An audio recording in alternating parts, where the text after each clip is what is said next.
क्यों नहीं दिया जा रहा है? अब नहीं, अरे आपको दिया जा रहा है ना, माइनॉरिटीज को दिया जा रहा है। माइनॉरिटीज धर्म आ रहा है क्या आर्टिकल 30 माइनॉरिटी धर्म है? माइनॉरिटीज फाइनेंस कॉर्पोरेशन दे रहा है माइनॉरिटीज को, तो उसमें धर्म कहां से आ रहा? आर्टिकल 30 में नहीं है क्या? नेशनल माइनॉरिटीज कमीशन जो बीजेपी का चेयरमैन है, उसमें कौन माइनॉरिटी नहीं लिखा हुआ है जिसमें मुसलमान है, क्रिश्चियन है, जैन है, सिख है? तो माइनॉरिटीज को मिल रहा है, ये कौन सी बात है? आपको तो लफ्ज़ मुसलमान अब आएंगे, आपकी कौम में आएंगे। आप हमारे लिए ये नहीं है, हमारे लिए आप भारत में रहने वाले, आप हिंदुस्तानी है।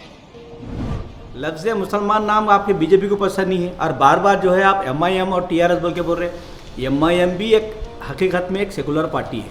आप देख सकते हैं एमआईएम में जो है कई अपने नॉन मुस्लिम अपने हिंदू भाई जो है कॉरपोरेटर्स हैं बहुत सी जगह। एमआईएम की हिस्ट्री है, इससे पहले हैदराबाद का मेयर भी जो है नॉन मुस्लिम करे।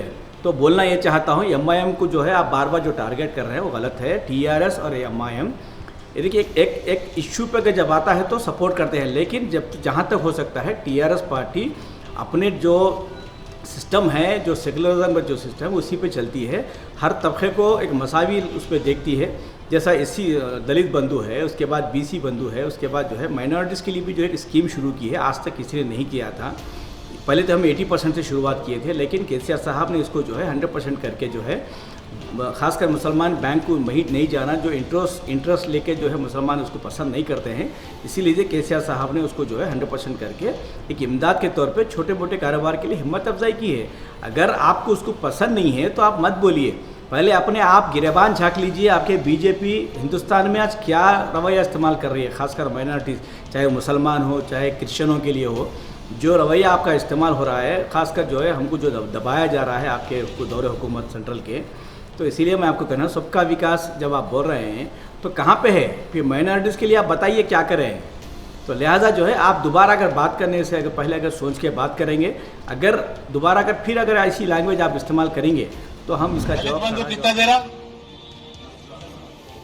वो नहीं दे रहा, पेपर पे 1% भी नहीं दिया अभी तक।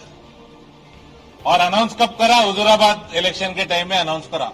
लगभग 2 साल होने वाले, अभी तक आधा % लोगों को भी नहीं मिला, आधा %। अब पेपर में ही देना है तेरे को। मुस्लिम बंधु कितना दे रहा? अरे पेपर में देना है 10 लाख देना था, एक 0 भूल गया क्या? आपका परसेंटेज कितना है पॉपुलेशन का? 14% है। दलित का कितना है? लगभग 14-15% है। सर 1-8% इधर हो सकता है, 14 to 16 होगा बस। आपको 1 लाख क्यों? कोई समझाइए मेरे को, मैं ना समझू। मेरे को हिंदी नहीं आता, मेरे को अंग्रेजी नहीं आता, मेरे को तेलुगु भी नहीं आता भाई, कोई समझाइए। और आपका ये जो चैप्टर है यही क्लोज होने वाला है अरविंद जी। आप दोबारा एमपी बनने के काबिल नहीं है और बनेंगे भी नहीं। आपका निज़ामाबाद में क्या चल रहा है मालूम है सबको। निज़ामाबाद में ऐसी कोई आपकी काबिलियत नहीं है जिससे आप कारकर्दगी बोल सके। आप तो सब में पहले फेलूर एमपी है, जो बॉन्ड पेपर लिख के दिए थे, जो बोर्ड लाते बल्कि तंबाकू बोर्ड, वो आप नहीं ला सके, वहीं पे आप फेल हो चुके हैं। लिहाजा जो है खासकर अगर आप माइनॉरिटीज़ और मुसलमानों के बारे में अगर बात कर रहे हैं तो आपको इख्तियार नहीं है बात करने का, बिल्कुल हक नहीं है, क्योंकि आपकी हुकूमत एक तरफ मुसलमानों को दबा रही है, आपके कैबिनेट में एक मुसलमान मंत्री नहीं है, और आपके पास लास्ट ईयर के बजट को उल्टा और 1500 करोड़ कम कर दिया गया है। तो लिहाजा आपको बात करने का इख्तियार नहीं है। 1 लाख से भी हम खुश हैं, हमारे जो है मुसलमान भाई और जितने भी minority, Jain community, Sikh community के है, वो 1 लाख के इमदाद से खुश है। आपकी मेहरबानी की ज़रूरत नहीं है। लिहाजा आप अपने ज़बान को कंट्रोल में रखेंगे तो आपके लिए बेहतर होगा।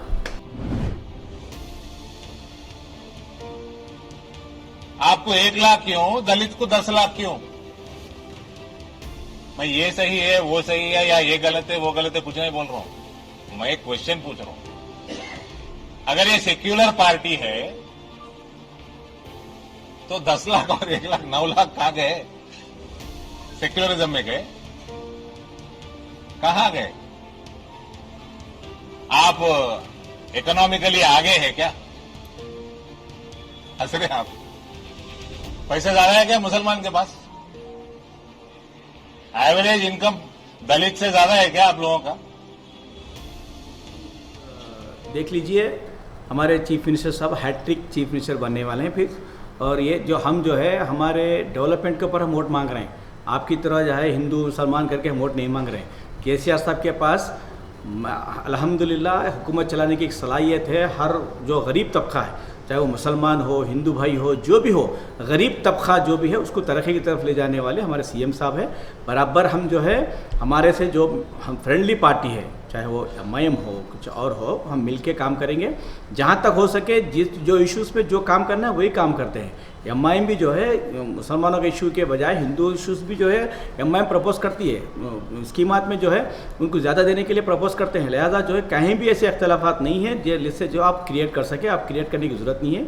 लिहाजा जो है हुकूमत तेलंगाना फिर बीआरएस केसीआर साहब भी चीफ मिनिस्टर हैट्रिक बनेंगे खुदा। उसके बाद जो है माइनॉरिटीज़ के लिए भी जो एक स्कीम शुरू की है, आज तक किसी ने नहीं किया था। पहले तो हम 80% से शुरुआत किए थे, लेकिन केसीआर साहब ने इसको जो है 100% करके जो है खासकर मुसलमान बैंक को नहीं जाना, जो इंटरेस्ट लेके जो है मुसलमान उसको पसंद नहीं करते हैं, इसीलिए केसीआर साहब ने उसको जो है 100% करके एक इमदाद के तौर पे छोटे मोटे कारोबार के लिए हिम्मत अफजाई की है। अगर आपको उसको पसंद नहीं है तो आप मत बोलिए, पहले अपने आप गिरेबान झाँक लीजिए। आपके बीजेपी हिंदुस्तान में आज क्या रवैया इस्तेमाल कर रही है, खासकर माइनॉरिटीज़, चाहे वो मुसलमान हो चाहे क्रिश्चियनों के लिए हो, जो रवैया आपका इस्तेमाल हो रहा है, खासकर जो है हमको जो दबाया जा रहा है आपके दौरे हुकूमत सेंट्रल के। तो इसीलिए मैं आपको कहना, सबका विकास जब आप बोल रहे हैं तो कहाँ पे है, फिर माइनॉरिटीज़ के लिए आप बताइए क्या करें। तो लिहाजा जो है आप दोबारा अगर बात करने से अगर पहले अगर सोच के बात करेंगे, अगर दोबारा अगर ऐसी लैंग्वेज आप इस्तेमाल करेंगे तो हम इसका कड़ा जवाब देना पड़ेगा। आप फुलूप में जीते से एमपी हैं, आपको अगर दम है तो फिर आगे जीत के बताएं। आप तेलंगाना में अमित शाह जी आने दो और कोई भी आने दो, कुछ फ़र्क पड़ने वाला नहीं है।